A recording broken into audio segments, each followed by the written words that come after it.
Desde mi punto de vista, lo primero que hay que entender es por qué no funciona el socialismo. Es decir, por qué el socialismo conduce sistemáticamente al fracaso. Digo, al margen que se cargaron con 150 millones de vidas humanas con esa idea estúpida de ponerlo por la fuerza, ¿no? Entonces, me parece que lo primero que uno tiene que comprender es cómo funciona el sistema de precios. Básicamente, el sistema de precios tiene que ver con un par de instituciones que son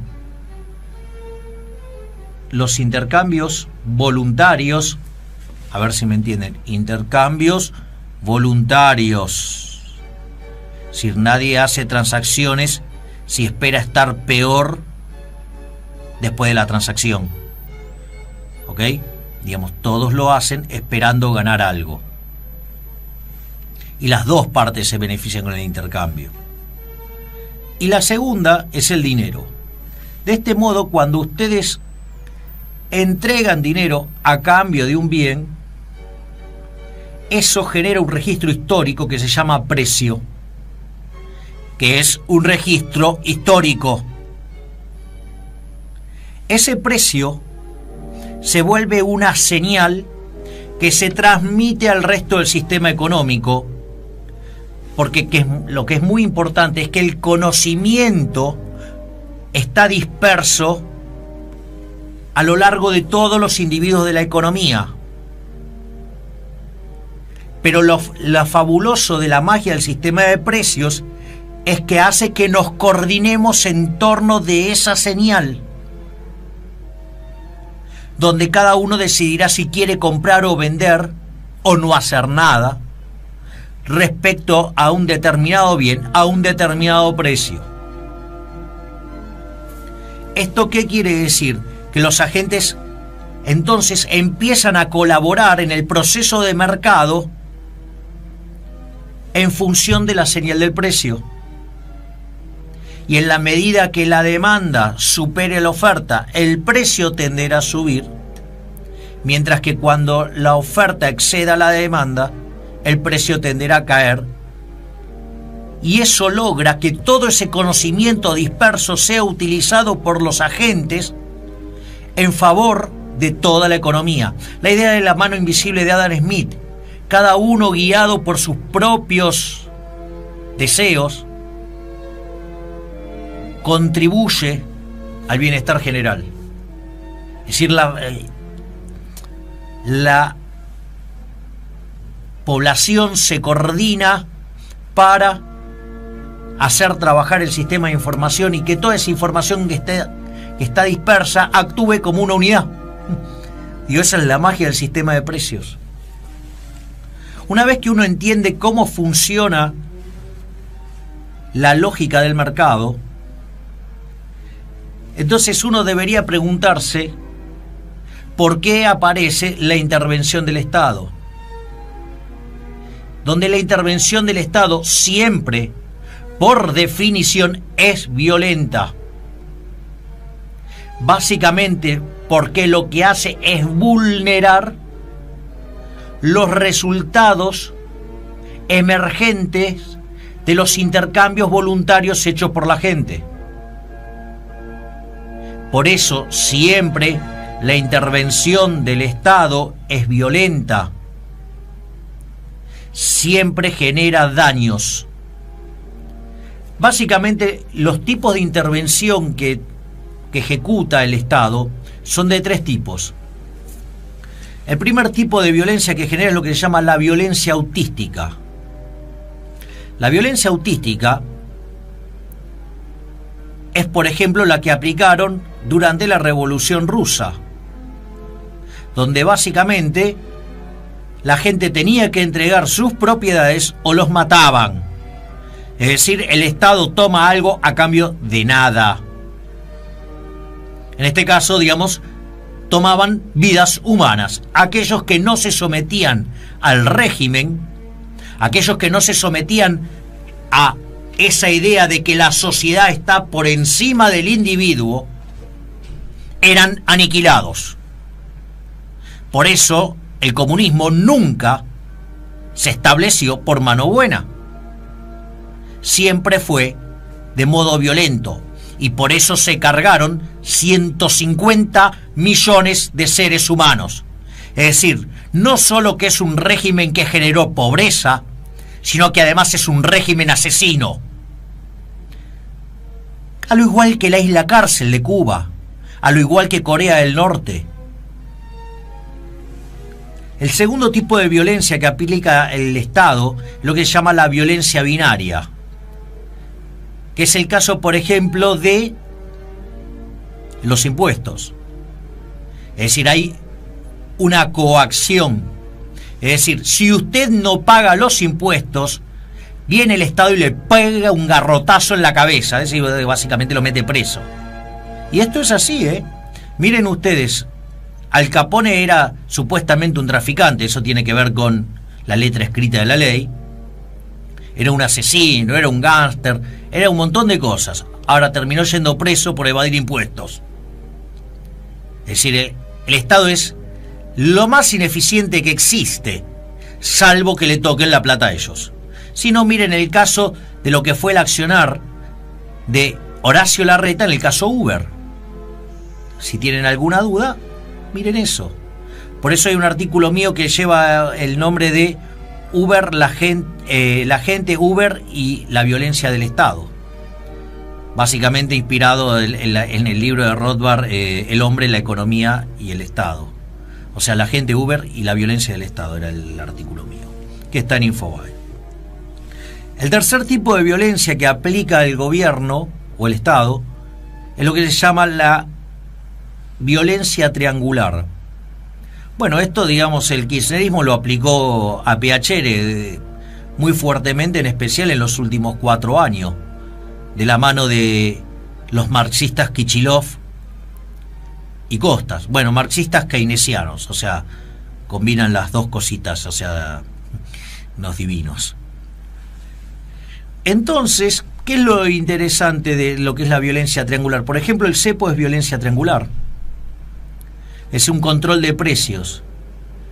Y eso genera daños directos y daños indirectos. Es decir, aquellos que querían comprar y vender dólares eran afectados negativamente por la restricción de el gobierno en que uno se podía comprar o vender dólares libremente.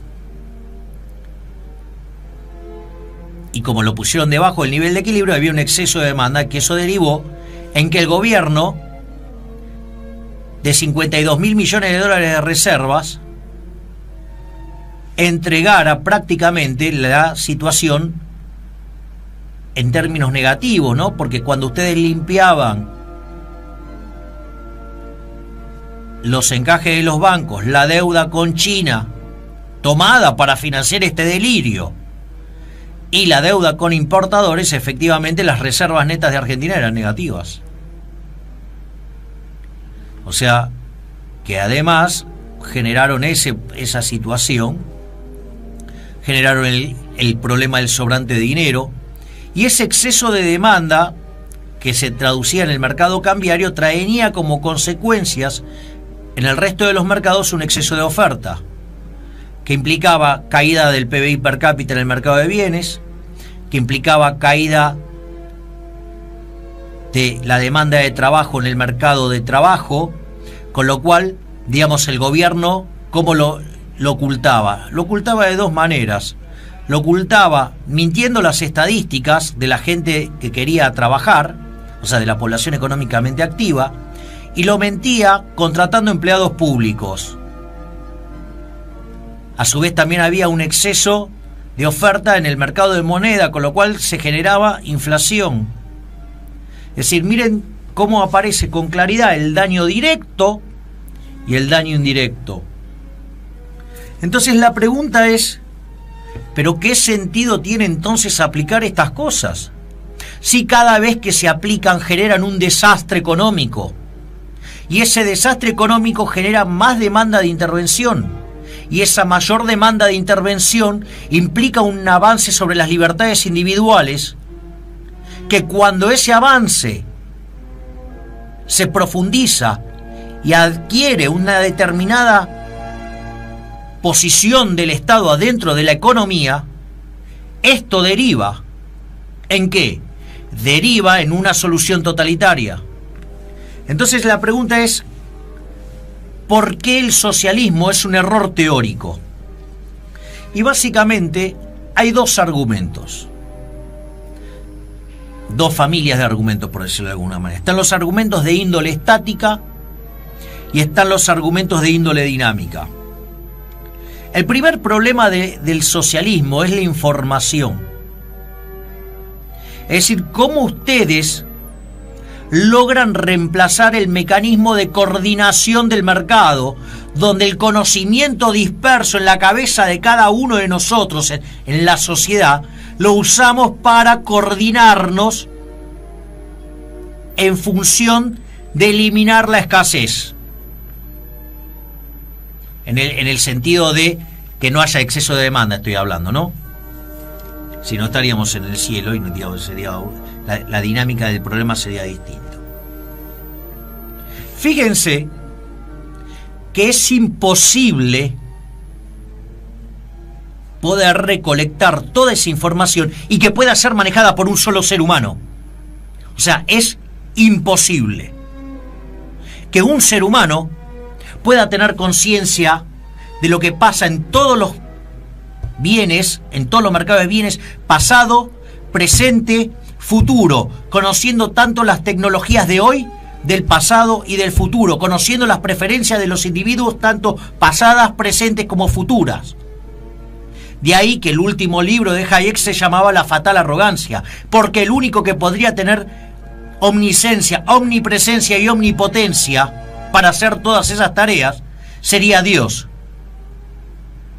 Virtud que el Estado se arroga. De ahí la fatal arrogancia. Fíjense que cuando ustedes miran el caso chileno, ellos decían que ya tenían casi lista una computadora, estoy hablando de la época de Allende, que iba a poder hacer todos estos cálculos. Nunca llegó esa computadora. Ahora, esta estupidez es conocida. Parece que a Kichilov esta se le pasó por alto, porque en algún momento Kichilov dijo que en realidad la Unión Soviética se había caído porque no tenían el Excel. Es decir, un ignorante, un fatalmente arrogante, un soberbio. Como todo socialista, que tiene tres características: profunda ignorancia del sistema económico. Segundo, odio, resentimiento, envidia, con eso de la justicia social, la redistribución del ingreso. Y por último, soberbia, arrogancia, creer que es Dios como para poder modificar esto. Ahora supongamos que existiera el mecanismo por el cual esta información no solo pudiera ser revelada, sino que además pudiera ser computada por un solo ser humano. ¿Cuál es el problema? El problema que es el segundo problema estático, es que mucha de esa información tiene que ver con el know-how. Por decirlo de alguna manera, yo necesito que el señor Michael Jordan me pase una descripción de cómo él hace para volcar la pelota de básquet. Entonces Michael Jordan puede agarrar, darle toda esa especificación. Si algunos de los que están del otro lado pueden replicar eso, que me llame. Que me llame porque quiero ver ese milagro. Con lo cual, evidentemente, parte de la información que es sumamente importante para el desarrollo del sistema económico, no hay forma de trasladarla. Es decir, el know-how no puede ser transmitido. Es decir, cómo la volcaba Shaquille O'Neal. Ahora cuando hablemos con mi amigo y hermano, colega Giacomini, vamos a ver, Yo le voy a pasar la lista de cómo hacía Shaquille O'Neal para volcarla. A ver si lo puede hacer. Vamos entonces ahora a los argumentos de índole dinámica. En primer lugar, lo que hay que entender es que el mercado es un proceso dinámico, donde ustedes, en la medida que salen al mercado, se va generando la información. Esto, digamos, tiene que ver, por ejemplo, con la estupidez esta de John Stuart Mill, que la producción era independiente de la distribución. No, error. El mismo proceso por el cual se produce es lo que genera también la distribución. Ustedes generan un producto y salen al mercado con eso. Y si la gente no lo quiere, vale cero. Y si vale cero, ustedes no pueden pagar nada por los insumos, y esos insumos perciben cero. Y cada factor entonces viene retribuido por lo que se llama el valor del producto marginal, que se compone del precio, donde entran las preferencias, ¿sí?, y la escasez. Y por otro lado entra la productividad, y la conjunción de esos elementos determina la retribución del factor. Pero como las preferencias no son constantes en el tiempo, como el entorno no es constante todo el tiempo, ese set de información va cambiando y el empresario se tiene que ir adaptando. Es decir, yo hoy salgo con un producto y las preferencias cambiaron y quebré. Entonces eso lo que va a hacer es que los precios cambien, y eso va a empezar a mandar señales, y los agentes se coordinarán, ¿sí?, y se tomarán lugar los ajustes. Porque por eso es tan importante el beneficio, como un mecanismo de llevar los recursos al lugar donde hacen falta. Entonces, ¿qué es lo que pasa? Cuando se da esta situación, toda la información que recibe el órgano de planificación central siempre es información vieja. No es la información que se genera en el proceso de mercado de modo dinámico y que permite que el sistema funcione.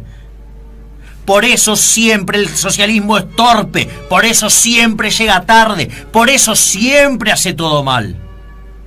Y cuando el órgano de control se da cuenta de esto, llega a lo que se llama la paradoja de la intervención.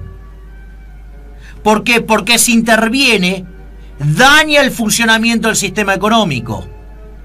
Y si no interviene, no tiene razón de ser su existencia. De ahí que había una frase muy buena y muy profunda de Milton Friedman respecto a esto, ¿sí?, que básicamente lo que señalaba era que lo que decía Friedman, esto era respecto a los controles de precios. Él decía, la verdad es que lo único que sirven es para mostrar que se está haciendo algo. Y dice, y en general, digamos, cuando ustedes ponen un control, la presión del sistema se va por otro lado, ¿sí? Porque, digamos, siempre los políticos intentaron amputar la señal del sistema, que es la inflación, que tenía que ver cuando se bandeaban de mambo con el déficit fiscal y lo financiaban con emisión monetaria. Entonces, lo que decía Friedman es, mirá, la inflación es siempre y en todo lugar un fenómeno monetario, y lo que la genera es esos papelitos que emite el sector público desde el Banco Central. Y que cuando entonces es lo que se llama la inflación controlada y la inflación libre. Y la inflación controlada es cuando se aplican estos controles salvajes. Y la inflación libre es cuando la inflación es la que es en el proceso de mercado. Y una de las cosas que señalaba Friedman es que siempre es mejor la inflación libre que la controlada, porque la libre, los agentes van a aprender y se van a adaptar. La gente no se suicida. O sea, si hay suicidas, digo, es una minoría. Entonces, ¿cuál es el punto interesante? Es que cuando ustedes ponen los controles de precios, lo que mejor uno podría hacer por la sociedad es evadirlos. Es decir, aquella conducta que va en contra de la regulación del Estado es lo que le haría bien a la sociedad. Entonces el incentivo de los individuos es salirse de la ley. Y cuando se salen de la ley, el incentivo del aparato represivo del Estado es castigar. Y cuando pasa esto, cada vez el aparato represivo del Estado avanza más. y termina vulnerando las libertades individuales. En definitiva, el socialismo conduce a un caos en lo económico. Y ese desastre en lo económico deriva en intervenciones cada vez más violentas por parte del plano político, que a la postre termina fulminando las libertades individuales. De hecho, el caso de Venezuela es emblemático. Quisieron Estado presente y tuvieron Estado presente, con todos los daños directos e indirectos. ¿Sí? Querían ganar derechos y los ganaron. ¿Sí? Querían redistribuir ingresos y lo hicieron. Generaron un desastre económico. Y eso llevó a cada vez más intervención. Y eso derivó en un golpe de Estado. Eso es todo, amigos.